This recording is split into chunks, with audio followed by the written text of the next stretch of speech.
ښکلاګانو څو رنګونه مې راټول کړل، د قدرت د خزانو نه سره لالونه مې راټول کړل، سپرلیزو ګلدانو نه سره ګلونه مې راټول کړل،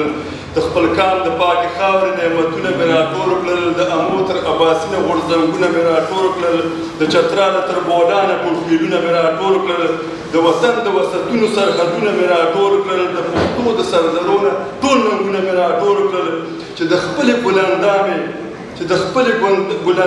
ښایستونه مې راټول کړل. د ادب په مملکت کې د پښتو ژبې تحریر شو، د نړۍ په آینه کې یو تصویر د لوی جاګیر شو، او دا جاګیر د پښتنو دی، د ننګیالو مېړنو دی، او دا تصویر د پښتونخوا دی چې ستاسو دی زما دی. زه اوس د پښتنو نامتو مشر پروفیسر پوهان ډاکټر مجاور احمد زیار صاحب ته سوال پاس کوم چې راشي او تاسو ته چې په زړه سوي هغه ستاسو مخکې وړاندې کړي. زموږ د علامه سید جمال الدین افغاني صاحب د فرهنګي ټولنې او د پښتو فرهنګي ټولنې مشر د پروفیسر سختن او بهان خدای په ستر نامه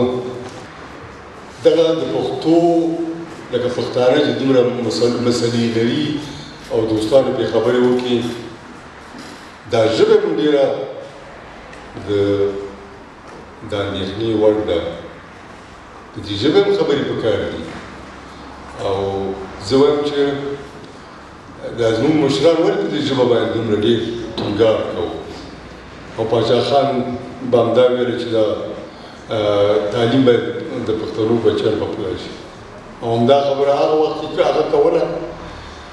چې د هیومن رایټس د بشري حقوقو اعلامیه ده هغه وخت کې رامنځته شوې نه وه. دا خبره خو بیا وروسته شوه چې څه وخت ملګري ملتونه جوړ شول، دا ټولنه جوړه شوه، بیا څو کاله وروسته بیا د هیومن رایټس یا د بشري حقوقو منشور یا چاپ راویسته چې په هغې کې د نورو حقوقو د انسان هغه طبیعي حقوقو یا بنسټیزو حقوقو کې ژبه هم ویلې ده چې مورنۍ ژبه ډېره مهمه ده، او یونسکو هم دا څو کاله په دې باندې خبرې روانې کړي. په هره توګه باندې د پښتو یووالی په دې نه کېږي چې موږ د هر چا موږ یو د پاچا خان په وخت کې موږ یو بل پښتون لیډر هم لرو چې هغه زیات فرهنګي و، یعنې مبارزه یې کړې وه، یعنې په خپله پوځي سړی و، د ازادۍ کې برخه اخیستې وه، د سقاو په ځغلولو کې د کابل په نیولو کې هغه وزیر مطلوب خان، خو نور خدمات یې د درباریانو کړی و. هغه اخر عمره پورې مې ویل چې ما ډېر بد کړي چې دغه خاندان باندې ما دغه وکړو او دا په دې نه ارزېدل. په هر ډول هغه به ویل چې هر چا به چې خبرې کولې وایي دا څه وایي ته په خوله کې به یې سببونه دا خو امکان نه لري چې موږ 50 میلیونه 60 میلیونه پښتانه ورته وایي چې دا پښتو داسې وایي داسې وایي داسې وایي. د لیک ژبه ډېره اسانه ده، ځکه د لیک په دغه اوس حال کې چې دومره پرمختګ شوی دی او پخوا دې دا مکتبونه وسوځي، طالبان پرې نازل شي، او هغه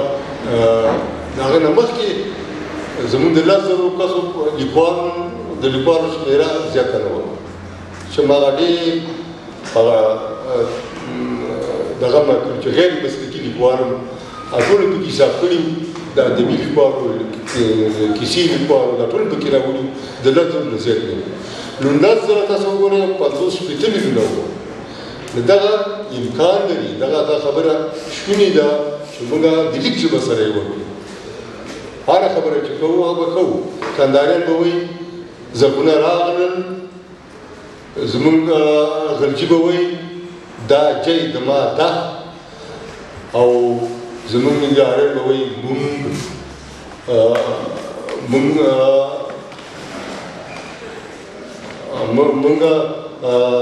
د چا سره لړکه نه کوو یا څه نه کوو. او همدغسې د پېښور خواته چې اردو او انګریزي دواړه پکې راګډې شوي دي، دغه خودکشه دماغ کا موږ اتومات جوړ کړو هیڅ یو بوج په چا باندې رانغی په چا باندې بوج رانغی ډېره اسانه کلمه ځانمرګ یې کړي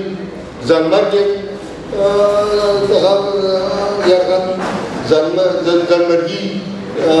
دا ټولې خبرې په دې دغه کې رامنځته کړي دا څه ګرانه خبره ده د انتحار پسند څه معنا خو بنسټپال و اخلاص خودکشه دماغ کول دا ټول په افغانستان کې چې عادت وکړو هر کلمه به چې راغله په عربي کې به جوړه نو عربي کې ولې جوړه عربي څه د دین ژبه ده هغه چې تا د مقدس چې د قرآن ژبه او د حدیث ژبه ده نور خو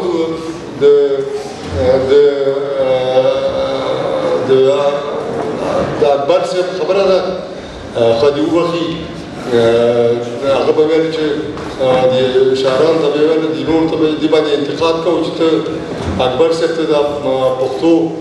په دغه نه برابرې په عروضو باندې نه برابرې په عربي هغه به چې ما خو د عربي د مقدسو نصوصو لپاره زده کړې ده یعنې د حدیث او قرآن ژبه ده نو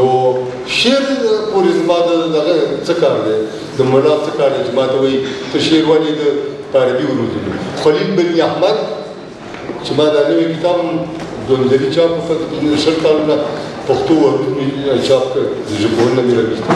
نو هغه کې دا خبره ما کړې چې خلیل بن احمد یونانیانو نه دا وروسته کړي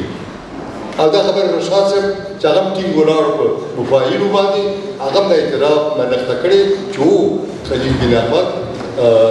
د یونانیانو لکه نور علوم یې چې دغه کړي کیمیا فزیکو دا نور علوم د یونانیانو نه عربو اخیستي دي دغسې شعر پوهه یا پویټیکس او فونیټیکس یې هم اخیستي دي په هره توګه